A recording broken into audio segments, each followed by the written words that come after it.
All right, well, hello and welcome to the RaceVerse coverage of the RaceVerse Formula Indy Series. We've got about 10 minutes of left in qualifying here in Le Mans in the IndyCar. I'm also joined by Stephen Larkamp. How's it going, Stephen? Doing pretty good, and I'm genuinely excited to see how the Indy cars will compete here. And yes, this is the legendary Circuit de la Sarthe that we're racing on tonight, all 8.5 miles of it. And looking at the lap times here, our provisional pole right now is Alex Van de Sant, the number 97 machine, a driver that both me and Matt know pretty well from racing in the Lionheart series. On the pole with a 3-minute 21.4. That's around the pace that the modern prototypes would be turning laps here at Le Mans. So pace is certainly there. You're topping nearly 200 miles an hour before approaching the chicanes. And I get the distinct feeling that even though the lap times are going to look quite spread out, the racing is going to be incredibly close here tonight because this track would allow for very close quarter stuff with these open wheel cars. I think we're in for a great show. Yeah, so we ran a couple practice races, warm up races, in the lead up to this one. We had a race with like about 10 cars were in a warm up race, and they were four wide, two deep on the Mulsanne. So that was only like 8 or 10 cars. Now we've got about 30 cars here tonight. So we're in for a good one here. We'll try to do our best getting coverage here, getting anything that happens on the broadcast. We'll do what we can. But I'm really excited about this. We're running 15 laps. Doesn't sound like much, but here in the Formula Indy Series, we run we try to keep it around an hour race, and that's about 125 miles, give or take. I think we're running about 128 miles here tonight. We're looking at a two-stopper. They do have to run on the red tires and the black tires, both compounds. Those red tires are, they might be running them for qualifying, but they're not going to last much longer than the first lap, maybe second lap. So we're going to see what we're going to have here.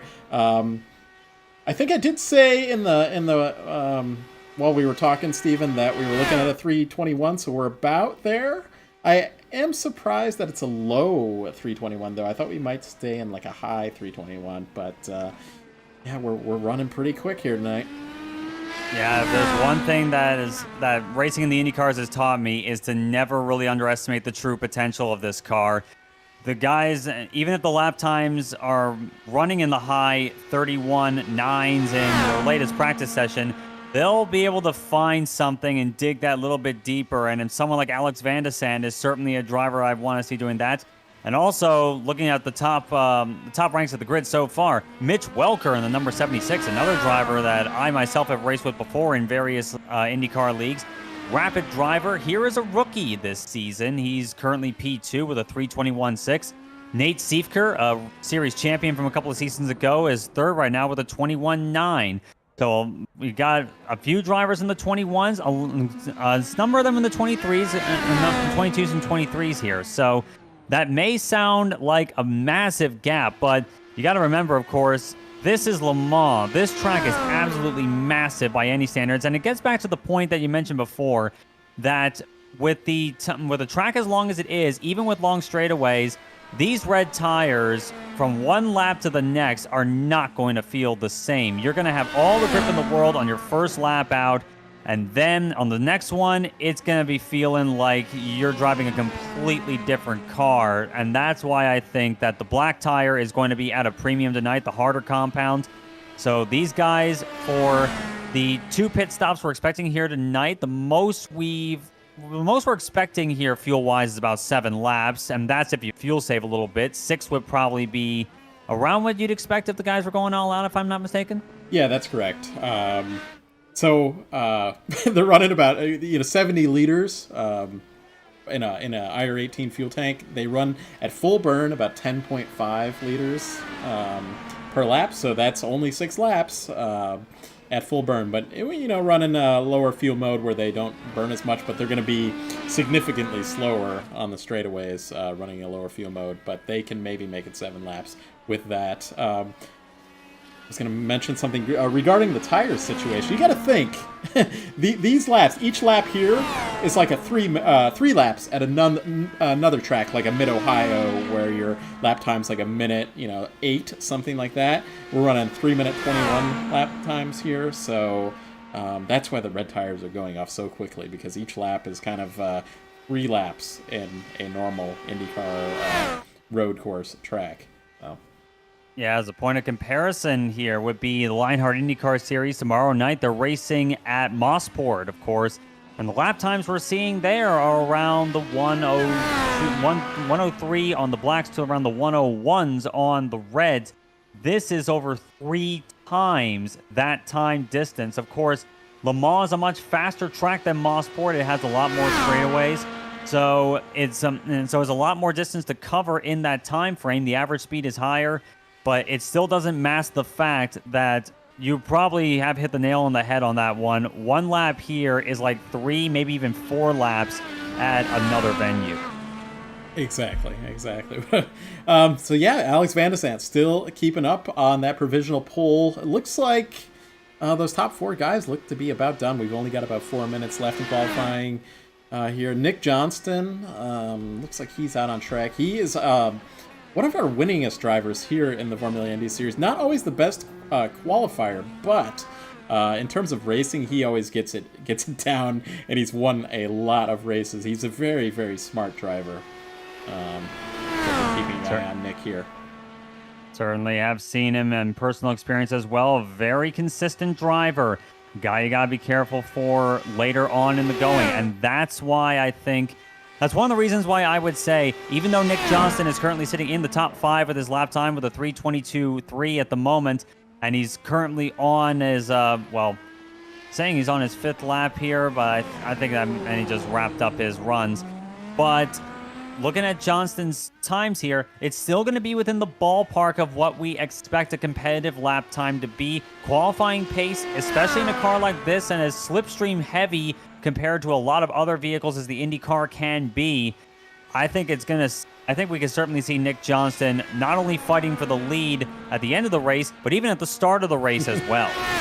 Yeah, the key thing is we do have the standing starts here in the Formula Indy Series. So not your usual start here at Le Mans, and not your usual start in an IndyCar. But among this core group, we've got at the top, the top front of the field here. Other than Welker here, he's the rookie. The Turk there in 10th. The rest of these guys have a lot of experience with these standing starts. I know Alex Van der Sant, he's had it on his Discord message, his profile or whatever. It said he's practicing his standing starts. I don't know if you noticed that. He's had that out there for it's been a couple months. It's been like that. So certainly something I noticed. But another returning driver here to the series, you probably know him, is Liam Quinn. He's really quick. And Liam will say he's not the fastest guy. I've heard him say this in chat, but he winds up and finds his way to victory as well. Look at Captain Modesty. Exactly. Liam is really good at fuel saving too. I don't know if anybody's going to be able to do that whole fuel saving thing here tonight and try to. I know Alex said that he would try it, and I was like, I don't know about that. We did see him do it and use it to good effect at Mid Ohio in the season finale last season. Mm-hmm. So I wouldn't count Van der Sant out on that. The problem there is Mid Ohio is an entirely different animal compared to Le Mans. If you really don't commit to a fuel mileage game right from the go, as I saw Bruno Miranda just lose it coming out of the Ford chicanes right at the end of the lap there. He looked like he was on a good lap. Unfortunately, that is his run done and dusted, currently in P7. But getting back to the point is that if you don't commit to a fuel strategy game really before the green flag flies, you're not going to be able to make a fuel strategy like that work out. You have to commit from minute 1 here because of how massive this track is and how long the straightaways are here. That's a lot of fuel being burned up. Yeah, it even goes down to when you decide to grid on these standing starts, is you don't want to burn up too much fuel. Like even if there was rolling starts on that pace lap, going back to going back to what Alex said. So when we released the schedule last season, we were all in the group chat after the race, and Alex was saying that he was going to try to do that fuel save, and I was like, I don't think I don't think it's going to happen, but we'll see if he can do it. But I'm assuming he's probably changed strategies from 3 or 4 months ago when we announced that schedule. Looks like we're done with qualifying here. We are going to have a 5-minute warm-up. We sometimes cut our warm-ups short, but first race of the season, second season of the year, we're just going to give them a full 5-minute warm-up here to get all those. Maybe it'll increase his tension. I don't know, but we're going to give the full 5 minutes. Yeah, what is our count? I guess we could probably go ahead and start the grid. We could do that. Indeed, we can. And on the pole, the driver we talked about a few times before, it's the 97 of Alex Van de Sant. A 3:21.4 is his qualifying time. Alongside him with a 3:21.6 is the 101 machine of Christopher Hill. A very solid run for him. Mitch Welker, the fastest of the rookies, is P3 in the number 76 with a 3:21.686. Nate Siefker, a former series champion here, he will start 4th. Nick Johnston, one of the drivers we're talking about, is a major threat later on the going. Keep an eye on him. He'll be P5 alongside Liam Quinn as well. A couple of drivers to keep an eye out for certain. Bruno Miranda in the number 77, a driver we see very often, me and Gary Godso see on the Monday Night Indy Fixed broadcast. He'll start his number 77 machine in P7, fittingly enough, alongside the 35 of Matthew Short. Gavin Sanders in the number 10, another fast road ringer. He'll start 9th alongside our second rookie of the night, the number 40 of Michael de Turk, who had a solid run in the preseason race at Fuji Speedway a couple weeks ago. Robert Sadler will start 11th in the number 6 alongside the 25 of Jeff Groff in 12th. Rhett Nichols and Rodrigo Munoz, number 17 and 99, will start 13th and 14th respectively. The 96 of Frankie Francica will start 15th alongside in 16th place the 31 of Cody Claiborne. In the number 38, Ryan Hardinge will start 17th alongside the 33 of Ty Richter in 18th. Logan Spatz, number 3, starts 19th, and rounding out the top 20 will be the 13 of Chris Stouffer, an old familiar name for a lot of people in the IndyCar community. Cristobal Valenzuela will start 21st in the number 30. Alongside him will be the 44 of Christian Jasper. Zachary Reardon's number 64 will start alongside the 82 of our old friend Dakota DeMay. A bit of a rough run in qualifying for him, but of course he's also helping with the officiating too, so no major knock on him as far as I'm concerned. The 98 of Victor Aldrich will start 25th, and alongside him will be the 89 of Trent Nolan.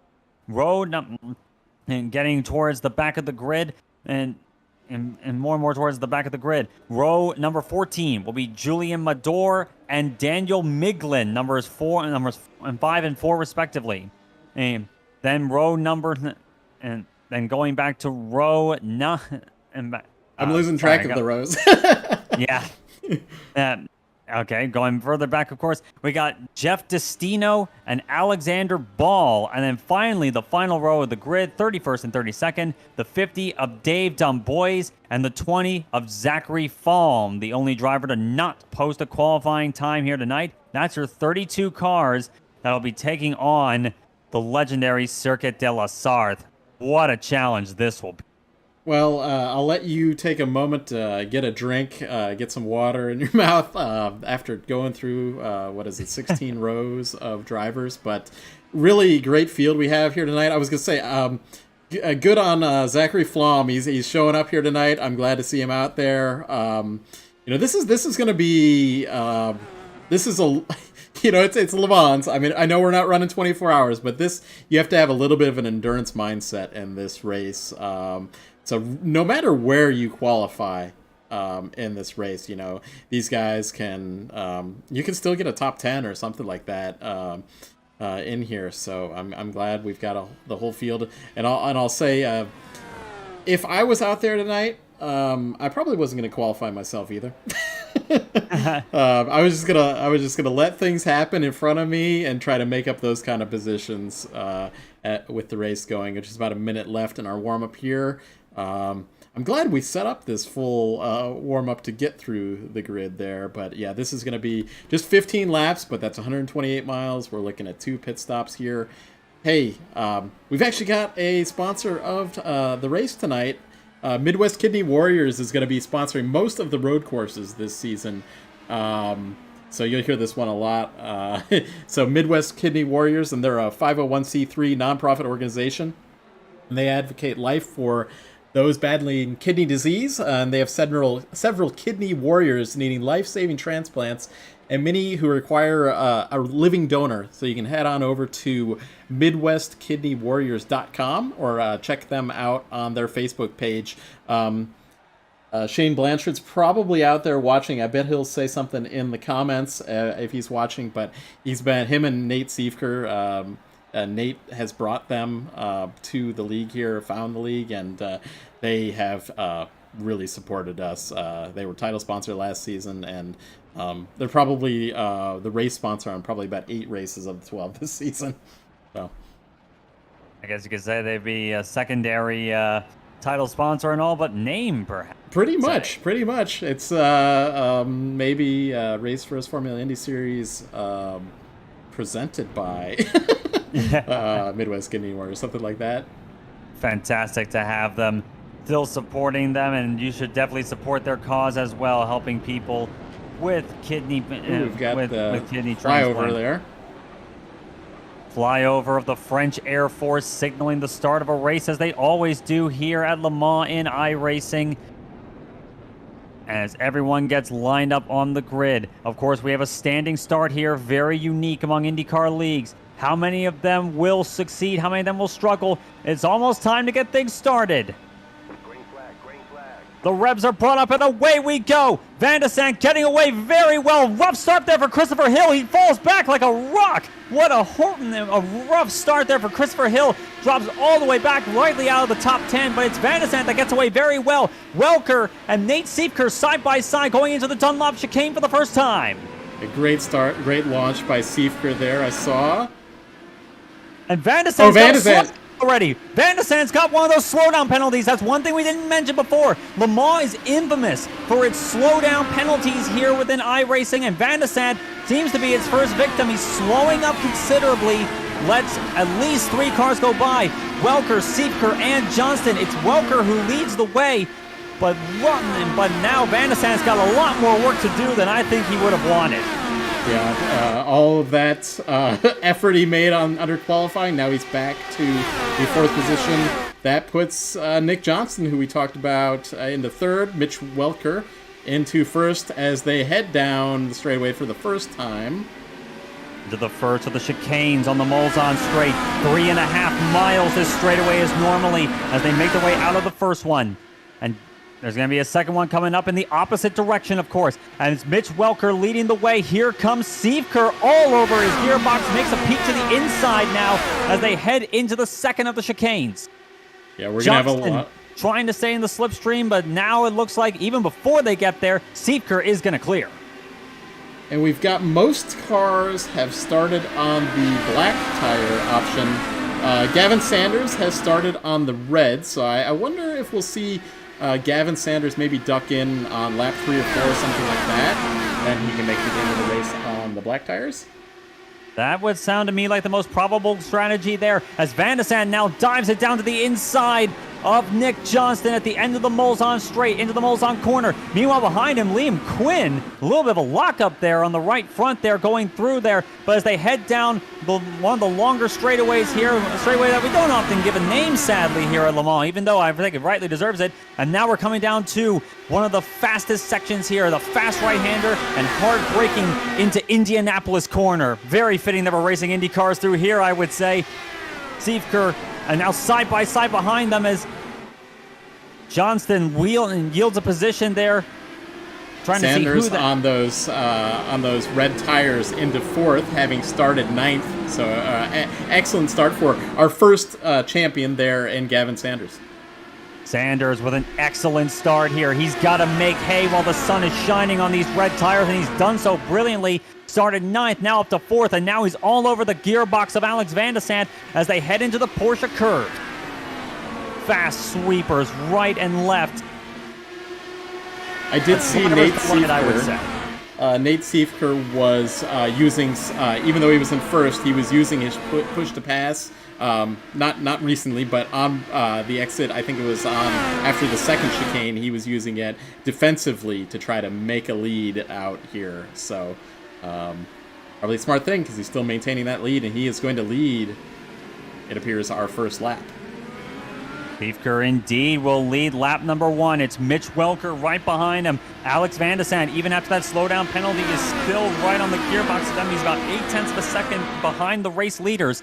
It's a very close fight, as we expected, at the front of the pack. Through the Dunlop chicane for the second time. Van de Sant cutting it rather close there on that inside curbing there. You got to be very, very careful. It's a rather finicky system here at Le Mans compared to a lot of other tracks, I would say. Yeah, there's a lot of slowdowns. And just about everywhere, except for where they were just going wide there at the exit. I'm not sure what that corner is, but in that blue on the exit, that one, you have to kind of push it really far to the left to get a slowdown there. The exit of Tetra Rouge, as they call it. It's a very tricky spot there. You can get a slowdown if you're a bit careless about it, as Van de Sant blows right by Mitch Welker back up into P2, and now he's got a little bit twitchy there, going through the first of the Mulsanne chicanes, and now it's going to be a bit of a draft snake, I would think. Siefker still got Van de Sant right within the draft there, but it's a lot of momentum lost. Welker all over the gearbox of him right now. We'll see if he makes a move here going into the second of the chicanes. Yeah, on board with Welker here. Alex maintains that position, yeah. Van de Sant trying to get the launch off of the second of the chicanes, and they head down towards the Mulsanne corner, up over this rise here. Still picking up speed. The top 7 cars are kind of breaking away from 8th position. Unfortunately, Chris Hill, who had that awesome qualifying position, he's dropped back to that second little group of 2 cars with the Turk and Hill. That's always a heartbreaking moment, I would say, for Christopher Hill. After that excellent qualifying, I actually see some locking up behind him, like well behind in the pack. But as they head down towards Indianapolis for the second time, Siefker trying to play a bit of a defensive line into the right-hander here. Can Van de Sant try something coming out of Indianapolis? Into that tight left-hander, bit of banking there. And now down to Arnage. Siefker still got Van de Sant working all over his gearbox right now. This pack is certainly probably going to be sticking around a little while, as we see Hill has indeed gotten around Michael the Turk. The Turk is actually in a slot position. Yeah, the Turk had a spin at the exit of Indianapolis, I believe it was. Oh, car went off there, going through Arnage there. I'm trying to pick out who that was, but we have a car trying to gather himself through Arnage, but there's a big pack here towards the mid group of the top 20 as they head into the Porsche curves for the second time. I see Chris Stouffer in there, Ryan Hardinge, Cody Claiborne as well. Whole pack here, but the lead pack as well is still a very close thing indeed, even with that big gap. And as I'm noticing, Christopher Hill, we talked about him before, he's caught right back up to this pack. He's right within draft range of Bruno Miranda in front of him in P7. Wow, he's right there to maintain that draft and try to get that toe onto one of these straightaways here. So he might get a lifeline here if he can just get into that and get pulled up to this group, and it looks like it's going to happen. It certainly seems that way for Christopher Hill. He does have that lifeline that you said. Siefker still leading the way over Van de Sant, Welker, Gavin Sanders still within earshot of these guys, working lap number 3. But the way it's looking right now, with the lap times evening out between Sanders and the people around him, he's likely going to be diving that car onto pit road and come in for fresh, hard compound tires at the end of this lap and run those for the remainder of the race, even after the second pit stop here. I think this may be the start of the strategy game that we're seeing. Yeah, this will be interesting, what Gavin does. You can see he's dropping back just a little bit from Welker up there, but, well, just as I say that, he gains it all back in the braking zone, with that toe and into the braking zone. Because if we've got a little bit of snaking there. Van de Sant, Siefker playing defensive there as they head down the middle section of the Mulsanne Straight. Van de Sant trying to mess with Welker's slipstream a little bit here as the draft train begins in earnest. Siefker now looking back to the main line here, heading into the second of the chicanes. Van de Sant looking to break away a little bit from Welker perhaps, but more than that, I think he wants to get back by Siefker and reclaim that top spot and get away from Welker all in one go. But behind him, Sanders now under pressure from Nick Johnston. But it's just like this draft game that it actually reminds me of at Indianapolis. If you're trying to pass somebody and you pull out of that draft line that's going on, you just can't make it work because of the this is a huge hole in the air that the cars in front of you make. So Nick Johnson just not able to do anything because Sanders maintaining that draft with the cars ahead of him. Indeed, and even more so with the big road course wings that these guys are running. It punches an even bigger hole in the air than they would with the smaller wings at a place like Michigan or Indianapolis. And as they head into Indianapolis corner, once again on lap 3, it's Siefker a little bit wide there at the exit. Van de Sant got a bit of a better run there. He's still with him, of course. And getting back to the point about Gavin Sanders, he's still within earshot of these guys. So this is going to be what I think Sanders is going to be going for here. The question mark I have here with Sanders' strategy, is there anybody else that's going to come with him? I'm not sure if anyone around him will, as Johnston gets a massive run and they head down to the Porsche curves. Johnston will clear Sanders for P5. Liam Quinn right there behind him in P6. I have to imagine Gavin, he's going to duck into the pits this time, but we'll see. He might just try to stick with his draft. I don't think anybody else is going to opt to go into the pits with him or anything like that. So I have my doubts as well. Van de Sant slow. Sanders into the pits. Van de Sant had another slowdown, it appeared. Oh, and it probably, if I'm not mistaken, given this location, yes, it was. It was in that fast right-hander going out of the Porsche Curves complex there. That corner is one of those infamous places within iRacing that can cause a lot of slowdowns if you're even the slightest bit off of it. And Van de Sant felt the bite there, and he's back down to P5. Wow. Yeah, but he's got to be on pit road. Kicking himself. I'm going to be curious where Gavin comes out here. Trying to find him. He's getting his new tires. We have a little bit of an error that occasionally happens with iRacing where it says it's showing that he's on the on the red tires. On our SDK API, the overlay, it says that he's on the black tires, so that is correct. Yeah, that is a visual glitch that's been around with the IndyCars and iRacing for a little while now, and we've mentioned it before. It's a bit annoying for us. I'm consulting the entries list right now. It is showing Gavin Sanders as well on the black tires. So this is the strategy that I know that Sanders would be going for here. If you're starting on reds, the question mark I have here is it going to be that much of is it going to be a disadvantage, I would say, coming off of pit road with no cars around you? It's kind of similar to the situation that we see at tracks like Daytona or Talladega, where you want to come in with other drivers around you. So you have that slipstream to work off of. We'll see if Sanders is going to be kicking himself later on for this strat. Yeah, he's come out in 24th position. He's about 4 seconds back from Ty Richter up there in 23rd. So that's where he's at, and he made that strategy call. He's going to work with that. We'll see how he can do by himself. But there is the thought though that at least he's by himself, so he's not going to get involved in anybody else's accident unless something happens ahead of him up to 4 or 5 seconds. So we have this draft train up here where he's got to fight with everybody, and it's really intense up here with Nate and Welker, Johnston there. Speaking of fighting, that's what Alex Van de Sant's trying to do to hold on to P5 as it stands right now. That's Christopher Hill behind him. Hill, of course, had that horrendous start earlier on. He's still running in P6, though. He's picked up positions, and now he's got Alex Van de Sant, the pole sitter, in his sights. And Van de Sant, after that incident on the last lap here, he's lost a lot of time to Liam Quinn in front of him. He's going to have to fight this harder than even he wanted initially. Yeah, it's about 4 seconds back, or well, about 2 seconds back. 4 seconds back from the leader, but 2 seconds back from Quinn up there. Quinn's the kind of the back of that first pack, and then we've got this 3-car pack from Alex to Miranda. Then Sadler is in 8th.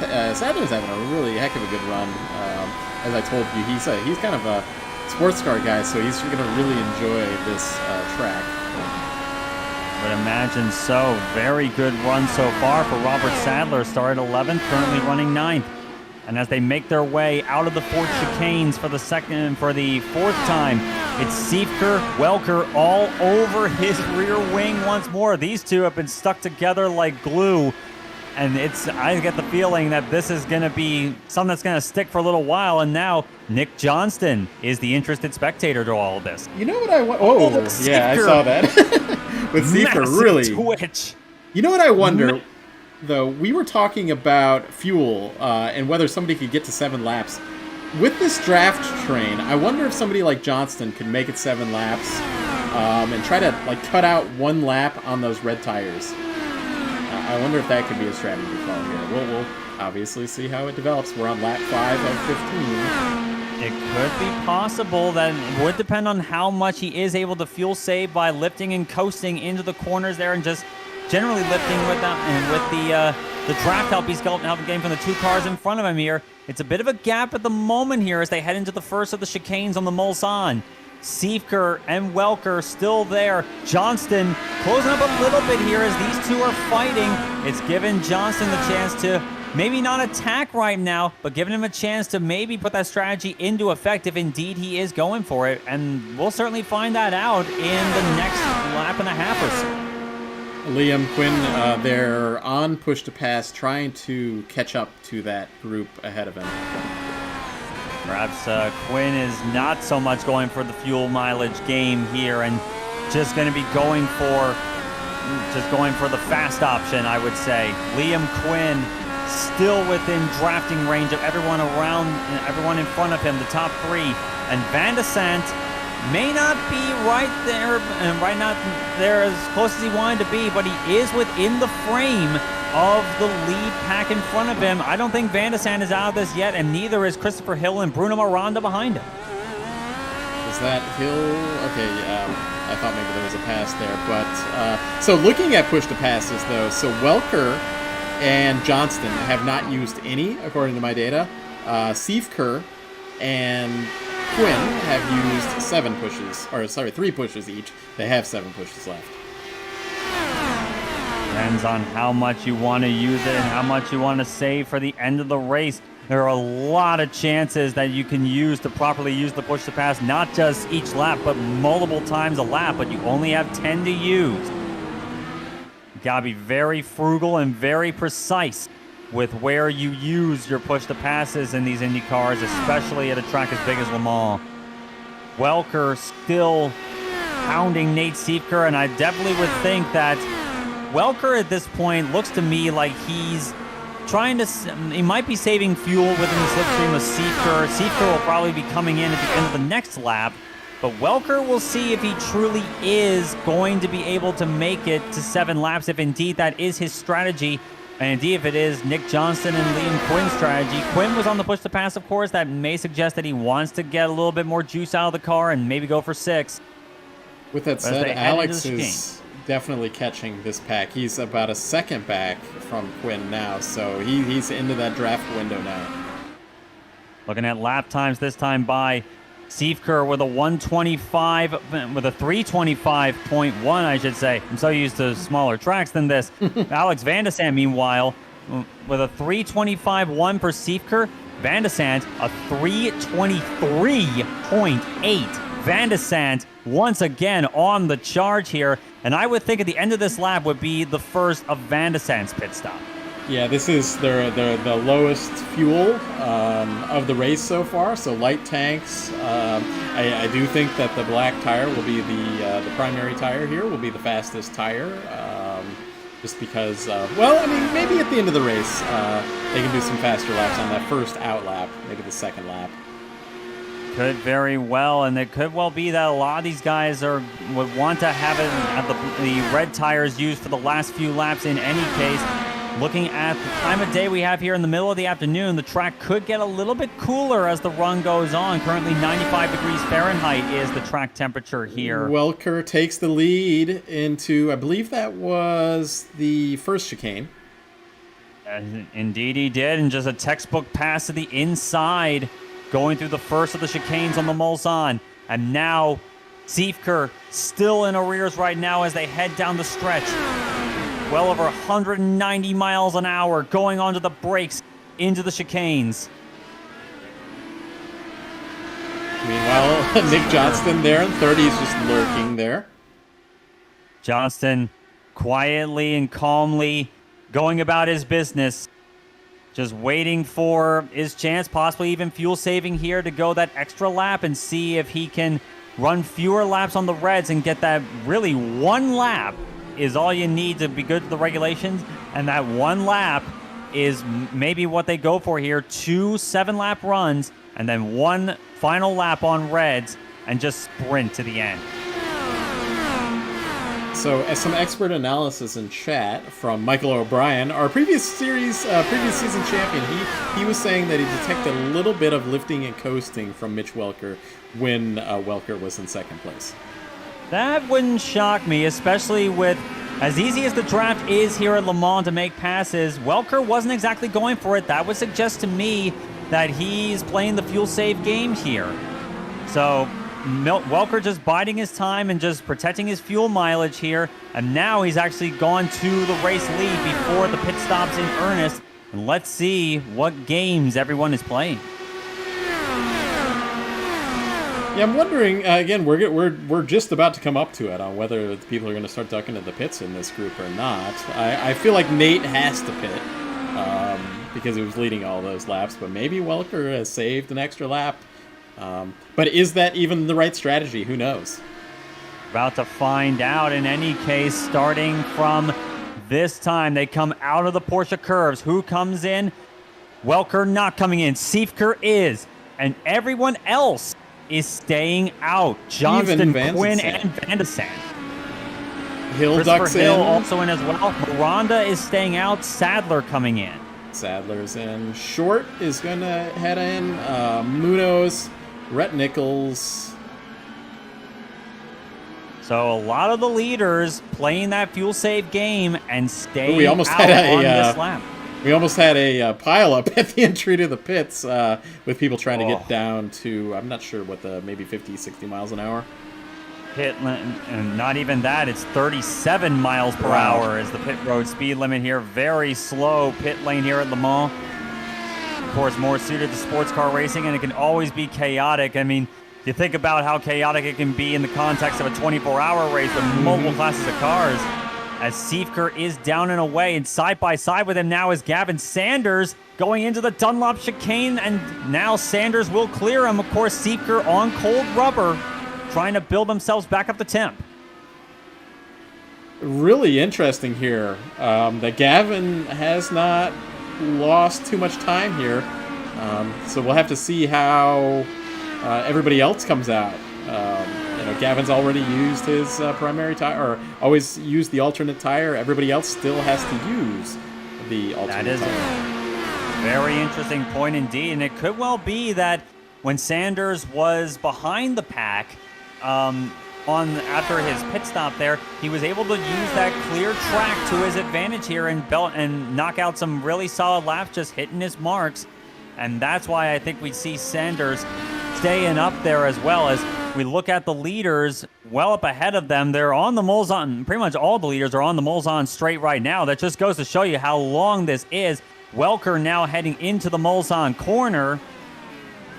And this will definitely be the lap where Welker Johnston, Quinn, and Van de Sande. And in fact, these three have all caught up to each other once again, so this pack has not died. I mean, I don't want to harp on Alex's mistakes, but he's made a couple of them in this race. But he's been able to maintain. He has the fastest lap of the race, so he's been able to catch right back up. He's got a really fast car. He's got, got it under control as long as it's on the track. Exactly, and I believe it was Mario Andretti who said that the fast driver is the one that realizes their errors the soonest and corrects them the quickest, and Van de Sande seems to have corrected his errors pretty quickly here tonight as he's all over the rear attenuator of that number 24 of Liam Quinn. He had a bit of a slow exit there out of the Arnage corner as they head down this straightaway and towards the Porsche curbs, but still, I don't know if they want to be aggressive here at this point as, well, Van de Sande, of course, all over the rear wing now, and Quinn losing ground to Johnston as they head into the Porsche curves here. That little bit of a bobble cost him a lot of track position, I think. Yeah, even with these primary tires, they're going to last, but they've got to be really hot. Just FYI, Quinn and Alex are teammates so far this season. That's what they've declared. So they should play nice with one another.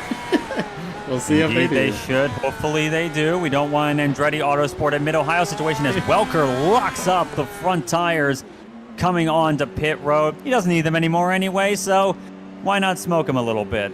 Yeah, you just don't want to slide a little bit too far. I think both me and you know about pit lane speed infractions, don't we?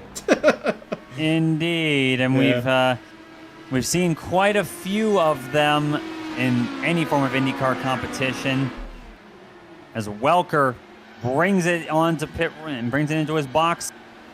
I've got Gavin. I want to see where he comes out versus is Alex and Welker just plenty ahead, or let's see what happens out of the chicane and Welker in tow, and Siefker in tow as they head off the corner there, and Sanders is going to zoom right by Nick Johnston.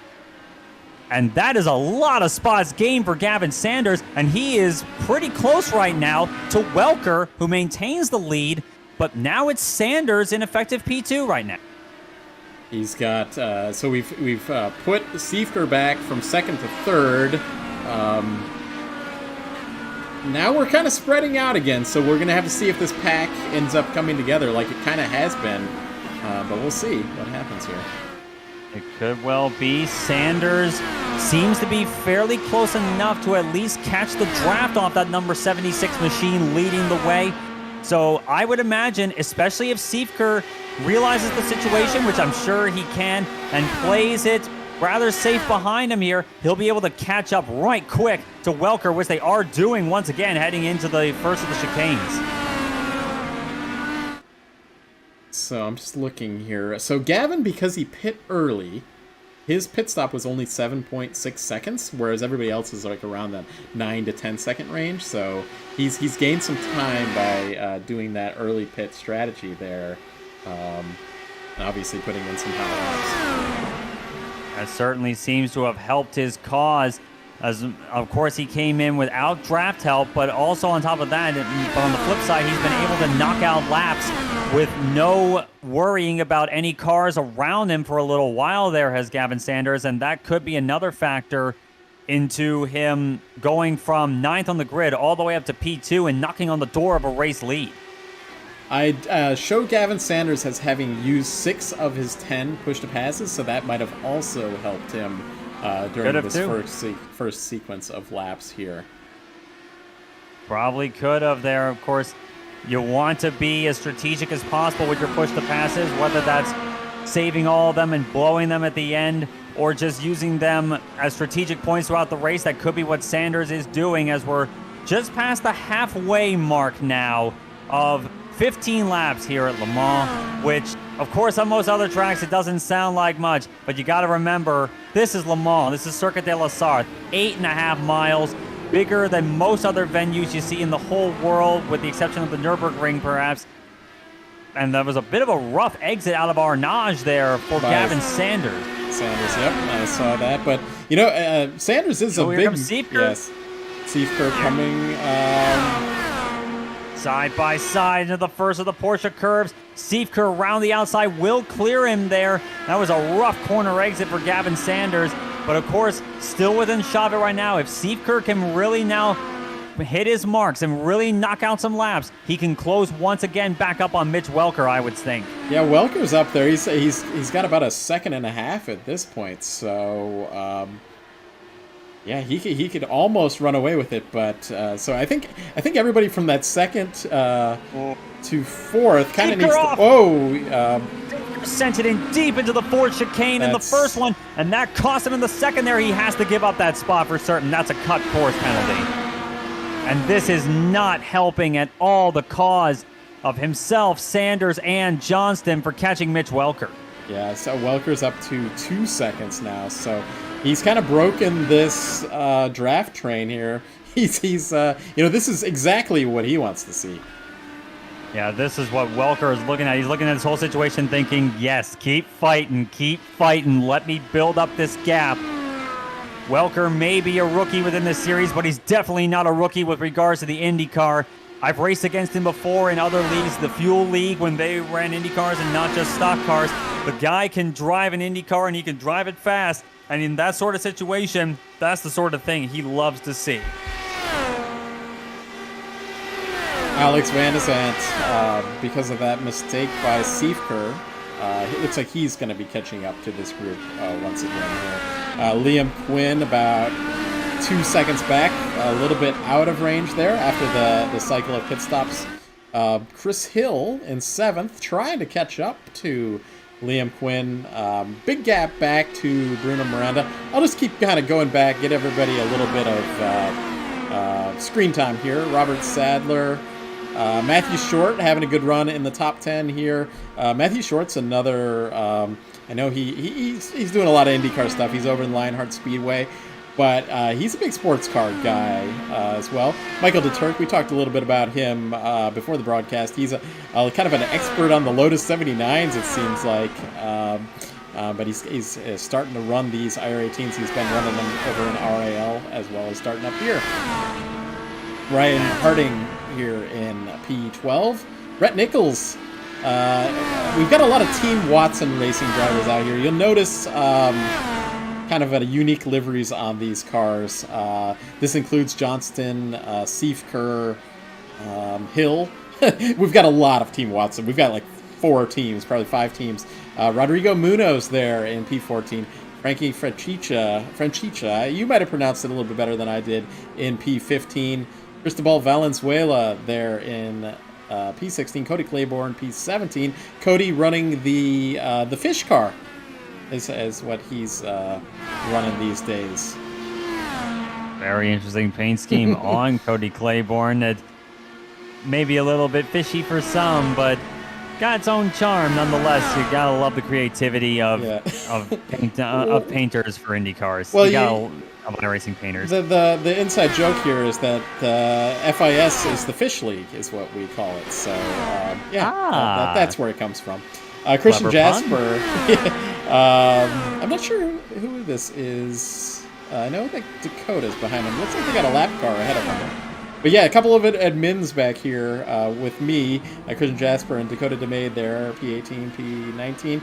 Zachary Reardon making a start here, driving I believe that is a McLaren IndyCar looking car. Sanders coming in for his second stop, by the way. Okay, here we go. Let's. So we went through the top 20. We'll get back to looking at what's happening through at the front of the field. Sanders. Final stop of the night, I would wager for Gavin Sanders. It's going to be 6 laps on hard tires to get it to the end of this race. And we'll see if truly this strategy is a winner for Gavin Sanders, at least by comparison. They seem to have lost the draft to Mitch Welker in front of him. Nick Johnston currently in P2, just about 3 seconds behind that number 76 machine. But it's going to be an interesting question to see if Sanders, who has got down and away, still on the hards, he is going to be trying to belt out these laps here in clean air, at least as clean air as he's possibly can. He's got another car behind him, but we'll see if he can make hay while it shines here and get the pace he needs before all the leaders around him switch to red. Mitchell Welker here. Oh, sorry, Mitch. he wanted his name corrected here. So he has not used a single push to pass. He is up to 2.7 seconds at this point. So he's got those in his bag if he needs them. So I think this race, the way it's developing, is really in his favor. But we still got 6 laps to go, so we're gonna see what happens. Hell, if 24-hour racing at Le Mans is any indicator of how the racing can go, it can change on a heartbeat, and it can change right at the end. You just asked Toyota back in 2016. I'm still kind of gut-wrenched about that, even though I love Porsches. It was their race to lose, but the car conked out on the last lap. You can never, ever count anything out, and not just in racing, but even more so here at a place like Le Mans. Yeah, I mean, this setup, we talked about it before, is quite a bit lower downforce than a lot of these drivers are used to. So, it's Le Mans, so it has to be lower downforce than they're used to. But yeah, it's certainly tricky. That keeps them on the edge of their seat through the entire race here. No doubt about that, as Welker now heads into Indianapolis. He was touching 195 miles an hour on entry into that fast right-hander before Indianapolis, but getting all the way down to 50 miles an hour going through Arnage. That just shows the contrast in speed. You see, of course, Le Mans is world-renowned as a palace of speed. Of course, before they put the chicanes in here in the 1990s, Force prototypes were doing 240 miles an hour on the regular. Some even touched 250 miles an hour, and that's been the case since the 1970s, until, of course, they put the chicanes in, which, of course, is there for safety reasons, of course, and there was good reason for doing so, but the speeds are still there, even if they're not quite the 240s that we may see with certain cars, not just prototypes, here at Le Mans, even if open wheelers were to race here. And in fact, I've actually done the maths on the whole thing. If the French Grand Prix were to be run at Le Mans, would you take a guess as to how many laps it would be? Let me think here. I mean, we're running 15 laps here, so I'd say like 23 laps. 22 was the closest one to 300 kilometers, 186 miles is the normal distance of a Grand Prix, so it would be 22 laps, half the laps of the biggest track on the F1 calendar, Circuit de Spa-Francorchamps. So this makes me wish that we also had the Bugatti circuit here, because I think we would have run the Bugatti circuit in Formula Indy here before we've run this one, had it been scanned in. But I'm not sure the whole like where that track is in its state or everything. Like, anything run that right now? It is still used for MotoGP, from what I've seen. It's still the home of the French Grand Prix. Of course, Formula One did race there once in the late 60s, and then they realized it's not exactly exciting. So then they moved to Paul Ricard, which it is today. I was going to say, but then they went to Magny-Cours, which also wasn't that exciting. Yeah, so. Well, Magny-Cours, I've actually seen some very exciting races at Magny-Cours. The big problem with that track is it's literally out in the middle of nowhere. So that was like the main problem. But fortunately for those of us who enjoy Magny-Cours, it has been confirmed to be coming to the iRacing service in the near future. So expect to see another French circuit on iRacing pretty soon. Maybe the next build, maybe the build after that. Yeah, I think that'll be a track that at some point in time will occur here in the Formula Indy Series. We'll probably, what we do in this series is we let the drivers vote on some tracks, and we let drivers, or anybody, sponsor tracks. So, for instance, this one actually was picked by Nate Siefker here in P3. His team owner or his sponsor there picked another track, so we're running Spa later in the season. That's how we do it. Me and the admin group, we only pick like 1 to 3 tracks, so of the 12 that we run. So if these drivers want to see Fuji or they want to see Magny-Cours, then we'll have it on the schedule. I personally would not be surprised to see Fuji on the schedule. It's now Siefker side by side with Nick Johnson. He clears him on the approach to the right-hander before Indianapolis. Oh, massive lock up for Siefker. He's off. He's in the wall. And he's into the wall. He is into the tire barriers. That looks like game over for Nate Siefker. Broken front wing, and yeah, that's broken suspension as well. He has hit the escape keys, hit the reset button, and that is one of the fast cars out of the running with only a few laps to go. Utter heartbreak Really, for Nate Siefker. really easy to do on that, though. Let's get a replay of that if we can. So looking, let's have a look at this as side by side with Johnston. He clears him, of course, on approach to Indianapolis, and then just a bit deep there just a little bit too deep there, locked up the left front. Just a different angle than he's been approaching the corner a lot of the race, and I would say it causes him to lock up. And that just goes to show how a small error can lead to dire consequences for one of the fast drivers who was in with a shot at the win and was leading for a good while before this latest pit stop cycle coming up. I feel so terrible for Nate Siefker right now. That was probably an unforced error, and it's cost him the entire race.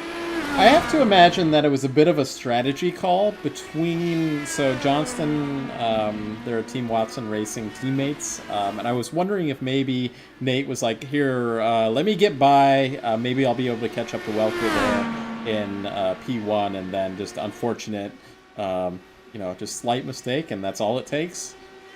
It is all it takes. And looking at the lead gap here, Welker out to a 4-second lead over Nick Johnston, who himself has a 2.8 second lead over Alex Van de Sant. And that's one of the closest battles on the circuit right now between Van de Sant and Liam Quinn for third place. And these two drivers are teammates there as well. Alex leapfrogged Liam in that last pit stop. I don't know what happened exactly, but I'm showing pit stop time in the box that Liam was in there for 11.3, whereas Alex was in there for 10.2. So somehow 1 second faster for Alex in the box. So that's how he leapfrogged him. But he's right there. He is still there, of course.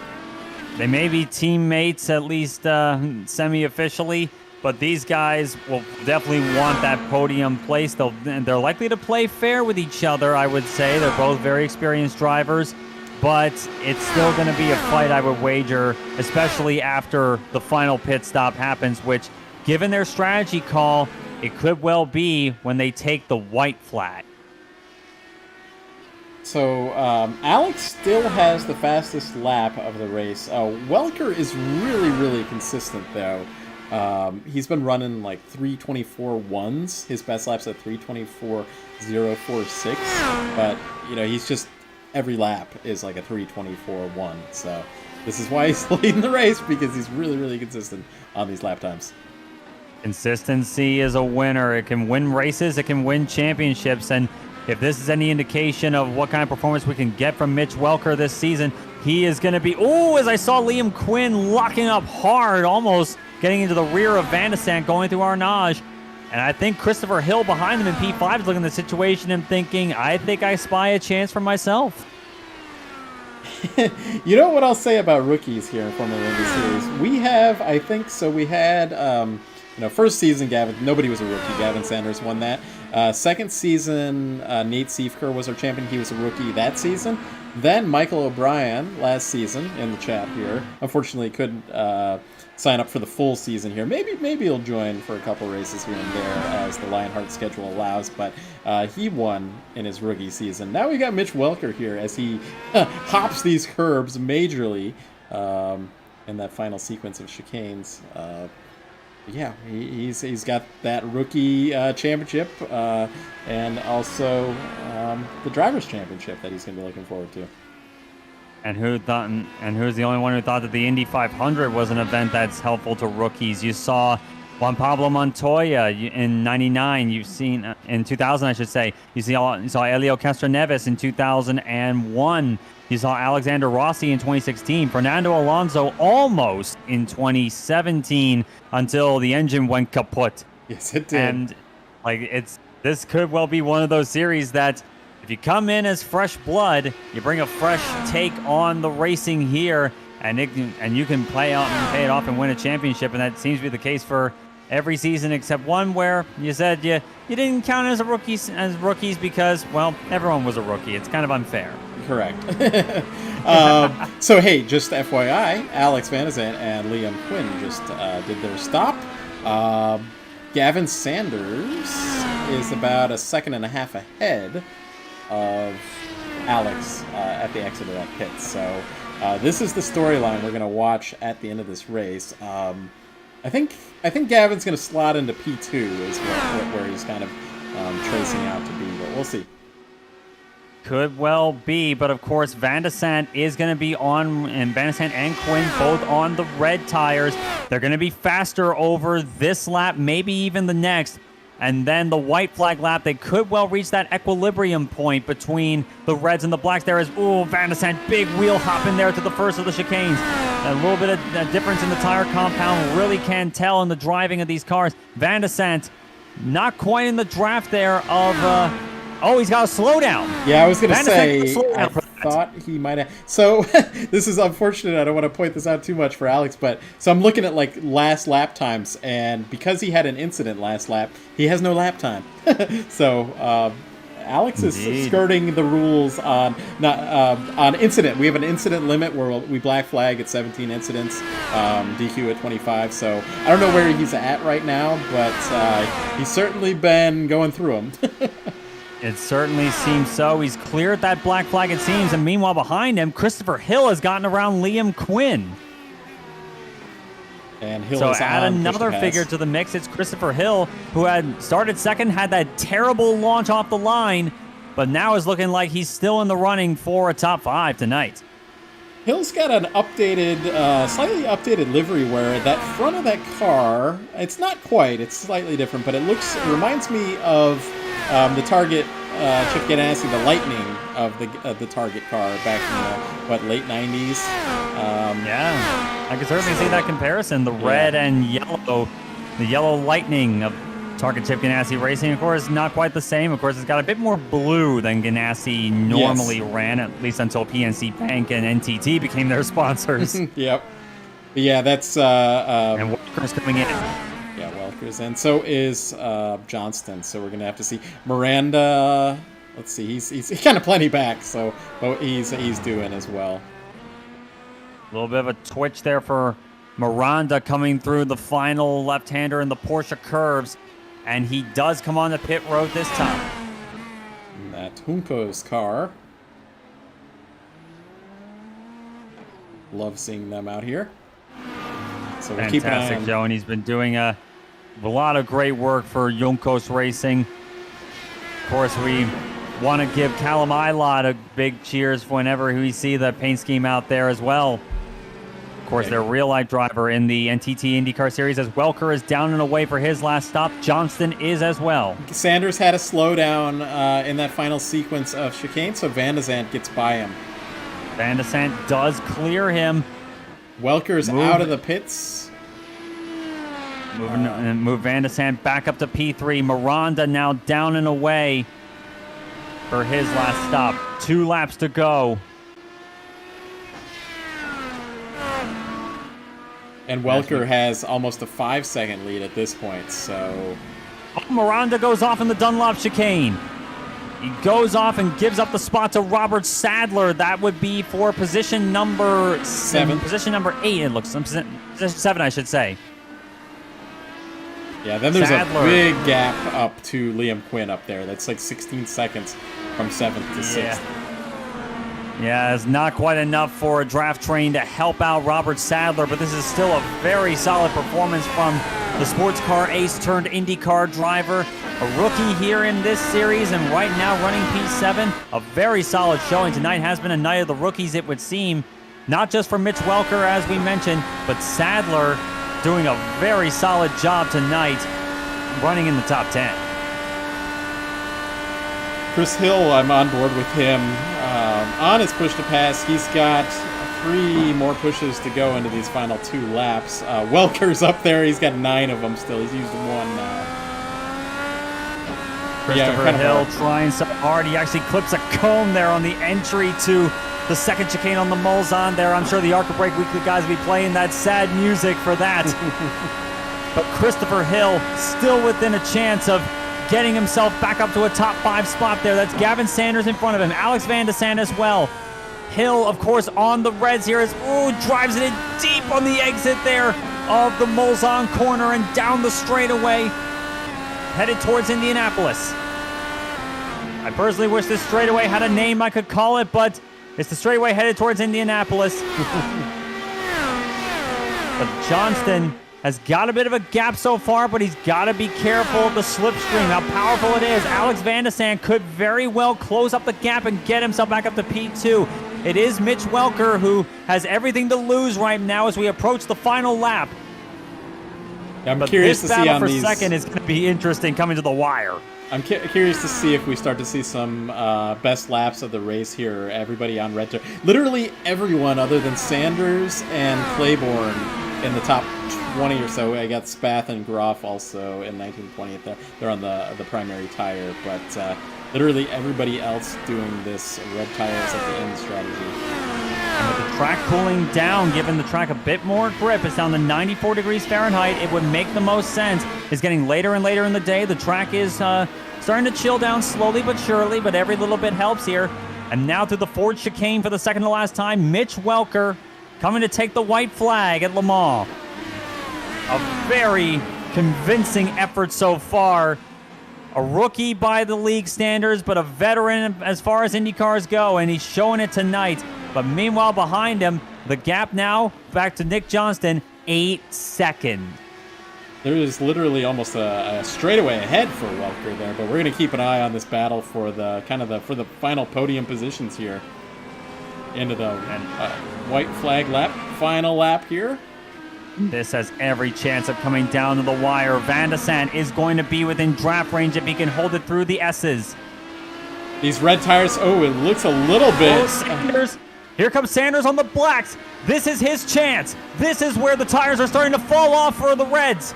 Of course, he has to keep it on the track to not get a slowdown, of course, too. So he did get a slowdown. Yeah. Gavin Sanders did get it coming out of Tetra Rouge down the first stretch of the Mulsanne. Van de Sande is going to get by him. He has to let him go. This is definitely going to hurt their chances for P2 unless Johnston makes a serious error. But now Van de Sande gets a reprieve, but it's only going to be about half a lap's worth. And again, everybody is on, other than Sanders, is on the red tires. Contrary to the graphical glitch that we're having, where it shows Johnston on black tires and Van de Sande on the black tires as well. Rather annoying to see that, but it's not detracting too much from the racing action, it would seem, tonight. Welker running away with the show right now, of course. But Johnston holding on to P2. Looking behind him and seeing Sanders and Van de Sande battling it out for the final step on the podium here. I think Johnston, if he can keep it together, he's well safe for second place right now. But now Gavin Sanders all over the gearbox of Alex Van de Sande. Coming down the third part of the Mulsanne straight and into Mulsanne corner itself for the last time. I think that, so Johnston has pulled far enough away that he's not a factor in draft now, so Alex has to lead this one on his own. That could help Sanders be able to get by him here. It could very well. I think you're right. Johnston does have the gap he needs to be safe from being picked up in the draft by Van de Sande as they head down towards Indianapolis for the final time. Welker already turning into Arnage corner now, but Sanders running out of chances as Van de Sande, I think there was a little bit of a lockup there on the left front there going into Indianapolis. Through Arnage for the last time. Well, this is where the tires are going to start to struggle here for Alex, though. This is where it's going to get really tricky through this fast, winding nature of the course coming up. No doubt about that in my mind there as Sanders once again staying with him here. It's going to be very tough to pass through the Porsche curves. One of the best chances will be into the Ford chicane for the last time. But Welker already heading out of the Porsche curves now. Sanders and Van de Sande still battling it out, but it's going to be Mitch Welker into the final chicane for the last time. It's been a fantastic showing, and Mitch Welker opens the season in style. He wins at Le Mans. Gavin Sanders inside into the final chicane. Here he comes. Oh, and Alex has a slowdown. He's going to have a slowdown. He's going to have to serve that before start-finish line. That's going to be a penalty for him. Sanders holds on to P3 here. Did Van de Sande clear it for P4? Yes, he does. He holds on to 4th place ahead of Christopher Hill, making a good recovery run from his terrible launch off the line. He still finishes 5th. I feel a little bit bad for Welker there. we didn't have him on the camera because we had Sanders going for that move right at that moment. So Welker's going to take the victory here. Mitch Welker across the line here and puts in his fastest lap of the race right at the end, a 3:23.1 for that number 76. See if that is indeed that. Actually, don't believe it is. Johnston. Actually, Nick Johnston with a 22.8 on the final lap. Yeah, Johnston really fast on that final lap. He really, Gavin and Alex were battling back there, kind of all over the place, so he was able to pull away. But yeah, he did that on his own. No draft aid, maybe pushed a pass.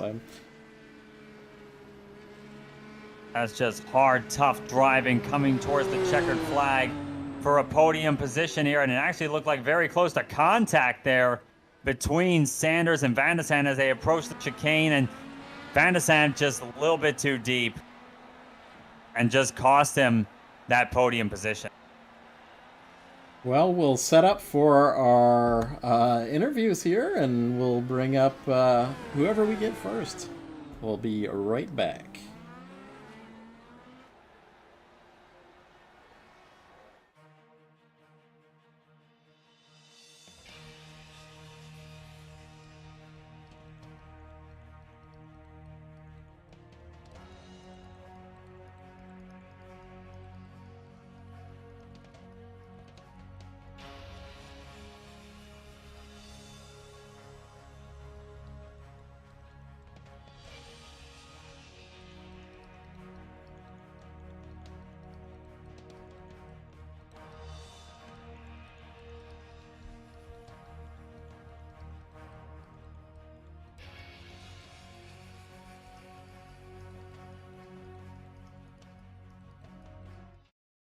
I'll go ahead and pull them on up. Yep, let's go. Hey, Mitch. This is Matt. Steven, got a copy? Yeah, gotcha. Well, you started third. You kind of saved some fuel, it looked like, in that first stint, and then after that cycle of pit stops, you were just able to pull away. I saw you saved a lot of push to pass. You really weren't using it, but tell me about your race. Yep, I learned a lot from my Indy Open race here a week or two ago, and just applied that knowledge forward. Saved to get the 7th lap on the first stint, so I only had to run 2 laps on the red at the end. Any more than that, and they would have started falling off and trying to pitch me into the wall. So, yeah, I just commanded the strategy the whole time, knew what I had to do, and executed, and got it done. Yeah, you did it. I mean, you're a rookie quote in this series. We have good luck to rookies though that perform quite well.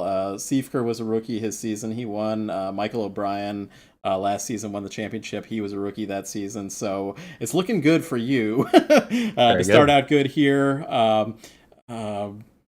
Alex was, he had some issues where he had some slowdowns, gave up the lead. Nate had, he had an off at, was it at the exit of Indianapolis or in Indianapolis, or where was that, Stephen? But yeah, you're going to have a commanding lead in this championship. And next week we're going to be going to Imola. So any thoughts going there? Very excited. One of my favorite tracks to drive in the world. So looking forward to it. Hey, Steven, you got any questions for Mitch here? Well, looking at overall the race strategies here was a rather interesting mix of things. Of course, there were it was very hard to save fuel, but it certainly was possible. What do you think with like looking at all things considered here, the racing here was very tight. Would you say that really anything would have worked, or was there like a certain thing that you set your mind to that you knew would be most effective for strategy? Can you hear me? Yeah, sorry. Everything had to revolve around spending as few laps on the reds as possible. So like 2, maybe 3 laps you'd get out of them. You could put that red stint, I think, anywhere in the race that you wanted, but you had to get, you had to get off them within 2 to 3 laps, and you could run the 6 and 6 then and not save fuel on the blacks. But I chose to go with the 7-6. Saving actually wasn't that hard. I was saving pretty easily. Kind of surprised by that, but yeah, just learning from open. Like I said, the winner of that race only ran 2 laps on the reds, so I just went with that and worked out. It wasn't that race a 16-lap race as opposed to 15 here tonight. It was. So you had to save 7 laps both of the black stints. Wow. Which did work. So credit to him. I think I don't remember who it was. I think it was God, I don't remember who it was right now, but anyway, just kind of followed that and ended up working out. Well, it seemed to work out. Well, we're gonna look forward to seeing you back next week. But yeah, take this victory and enjoy it, and we'll see you back. Cool. See you around. Thanks. All right, we'll bring up Nick. We'll do it in order. Hey, Nick, this is Matt up in the booth with Steven. How's it going? Got a copy? Yeah, not too bad. How are you guys? Good. Well, you started 5th, and you got into 2nd through some strategy. You ended up going with that the 7-lap stint. Some other drivers did like a 6-lap on that opening stint, but I can kind of tell that you were sitting back there. I think you were third or 4th at the time, and you hadn't used any of your push to passes. So I was like, I think Nick is just going to go an extra lap here. And Mitch was kind of doing a similar thing where he hadn't used any push to passes either. But tell me about your race. Yeah, with that whole first stint, Matt, it was just huge fuel saving every chance I got. With everyone all packed together, there was really no threat of losing anyone. So I just kind of saved fuel, and I wanted to get 7 laps on that first stint. And I'd kind of planned on maybe hopefully getting 7 on the second.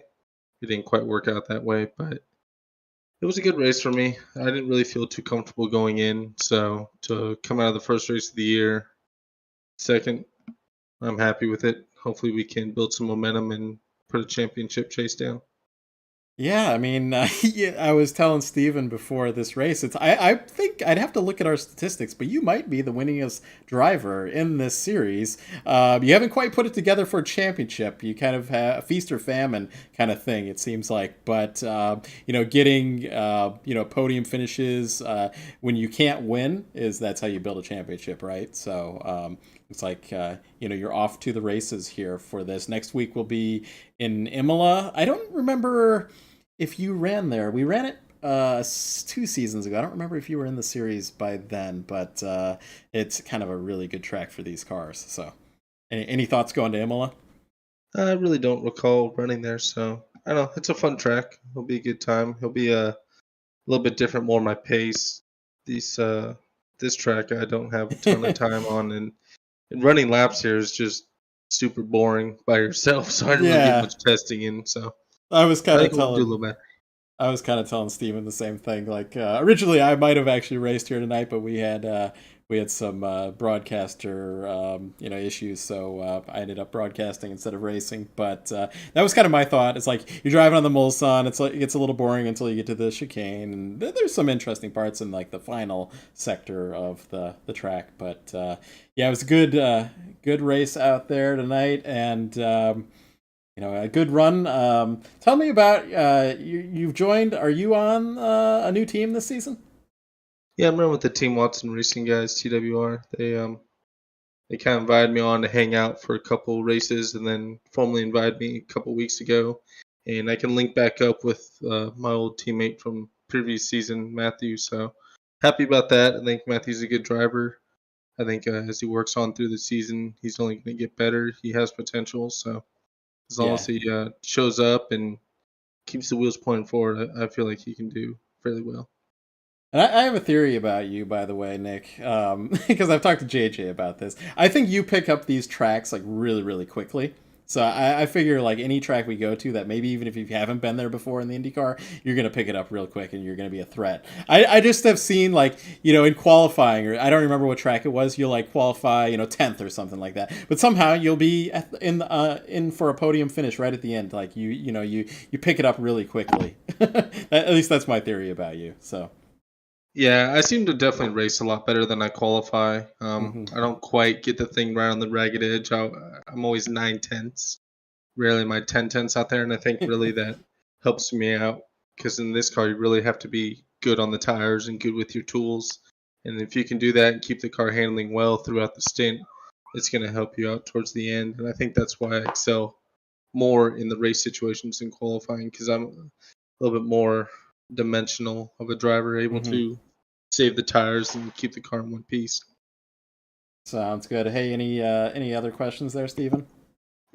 And one thing I've been noticing, of course, you mentioned before that with the fuel safe strategy that a lot of the guys were running here, the pack was sticking there. But even if that wasn't the case, would you think that this would either way be one of those races where your qualifying position, your lap time didn't entirely matter all that much? It would seem that's the way it seemed to me.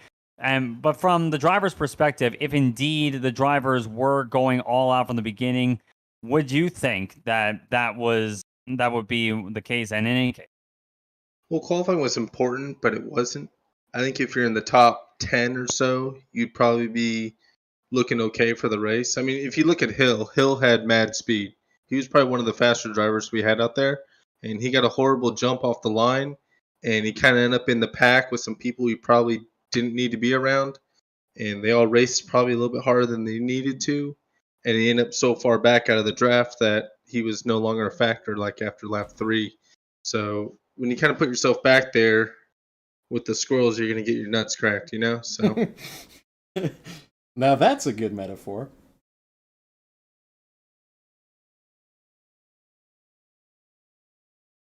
Yeah.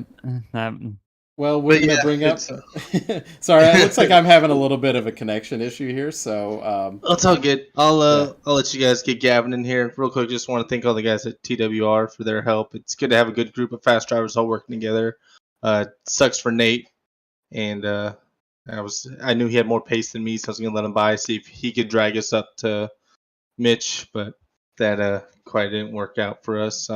I wish I didn't get behind Gavin in that middle stint because we were all right there, close enough to Wilker that we could make it kind of like a draft pack again. And I think he was just on old tires at the point, and he just kind of fell off and fell out of the draft. And Mitch was just quick enough to stay ahead. But I don't know, it happens. Good race. We'll go on to next week. Just again, thank you guys for broadcasting this. I have friends and family and my wonderful girlfriend Danielle who's watching. Love you, babe. And FIS for putting on the series. I really enjoy this. It's a really professional series. It gets my adrenaline going every Tuesday night, so I enjoy it. All right, thanks, Nick. We'll see you back next week. We'll see you then. All right, we'll pull up Gavin Sanders, Mr. GT America, here on the podium here. How's it going, Gavin? It's going good. It's going good. I'm just glad I survived and only got one slowdown. I was really proud of myself because I was expecting a lot more than that. And yeah, happy to be interviewed. Yeah, yeah. it just came out right at the end. I thought I saw. Did you you were side by side with Alex into that. Any thoughts like going into that? I mean, it's a very difficult corner, and I just wanted to make sure that I got the most out of it that I could with the line I was on. Um, Obviously, he still had to cut, but I tried to leave. I checked the replay multiple times just to ensure that I did leave enough racing room because I wasn't expecting him necessarily to be able to hold it around the outside there, but it did seem like, I mean, Alex is a fantastic racer, and it's proven. So I was expecting anything, and just making sure that it wasn't going to end in tears. And he ended up overcharging a little bit and snagging a tire. So I was hoping something like that happened instead of what Instead of could have contact, potentially yeah. happened.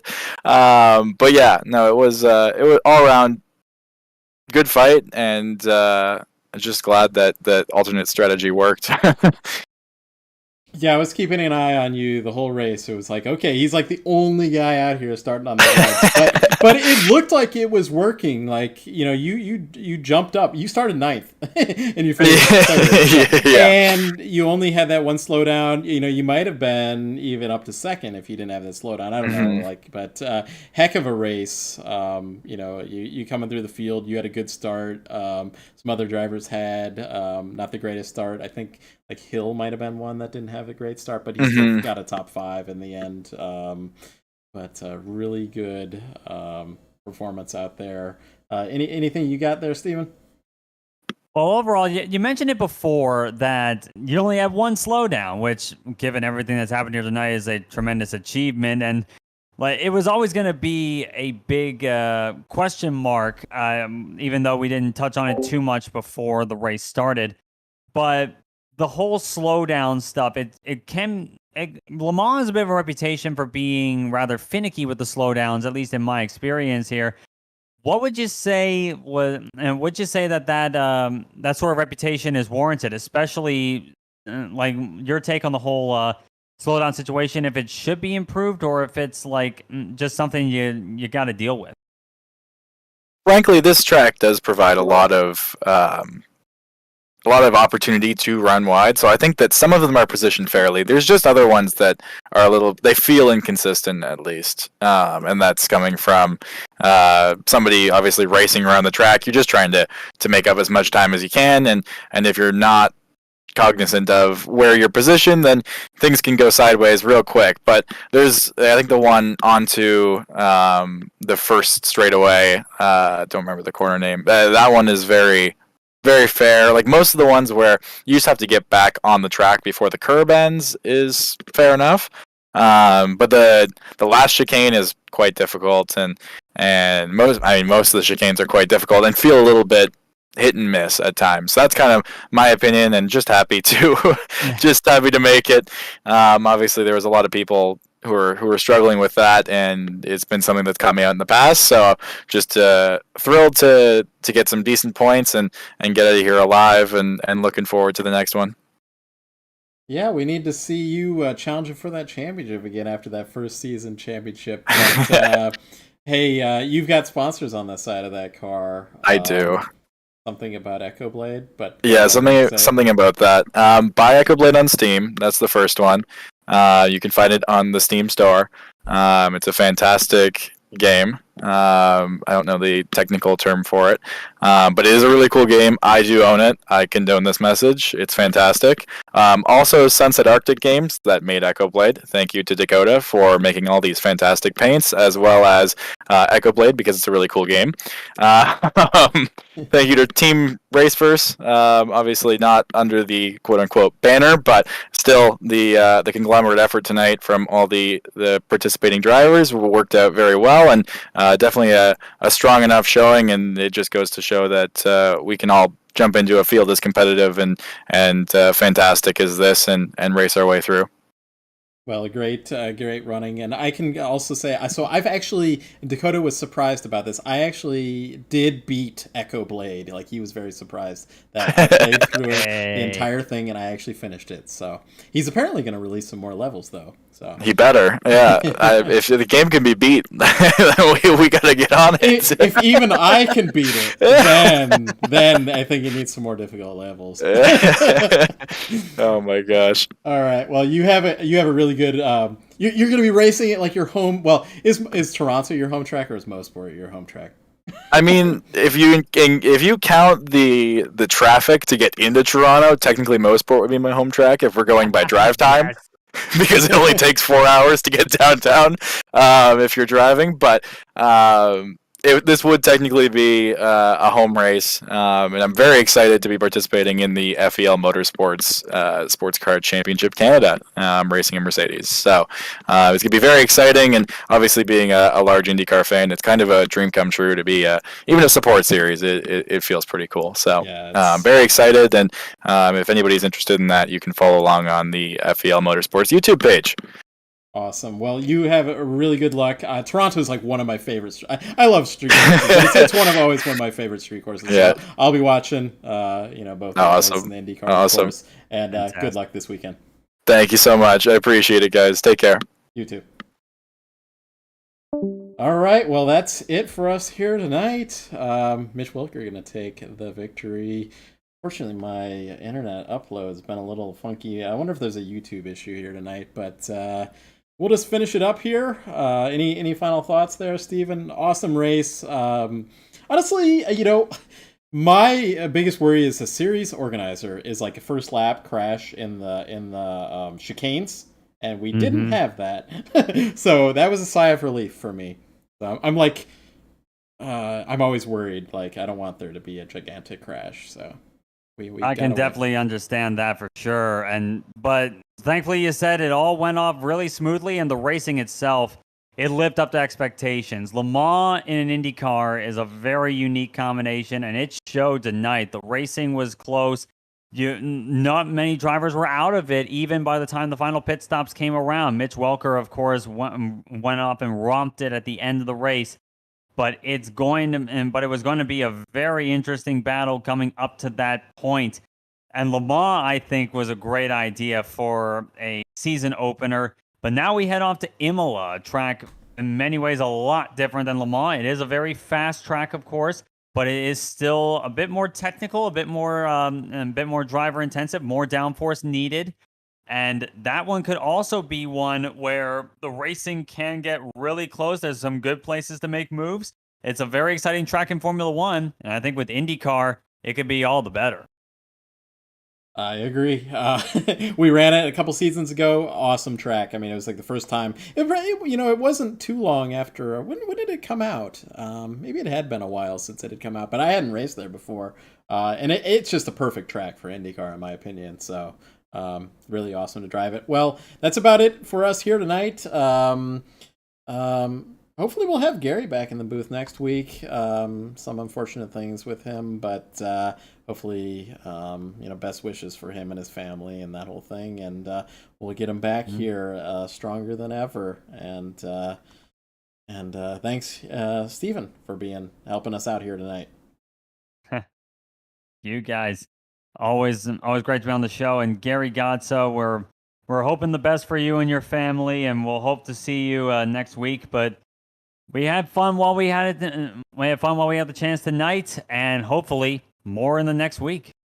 Awesome. Thanks, everybody, for watching. Make sure to hit that like button. Gary's got a whole better spiel than I do, but make sure to like, subscribe, hit that notification, and make sure to click all those sponsor links we have in the description. Thanks, everybody, for watching.